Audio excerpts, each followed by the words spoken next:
Hello everyone. Today we talk about how to fix the app of HiTv. Here we go to settings.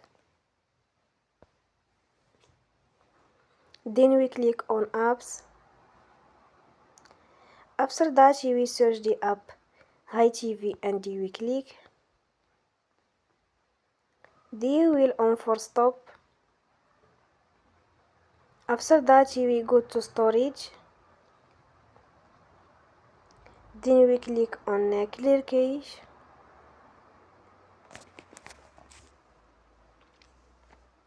Here we go to Play Store and you will update your app.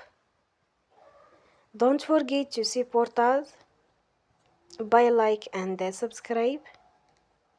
See you next time and thank you for watching.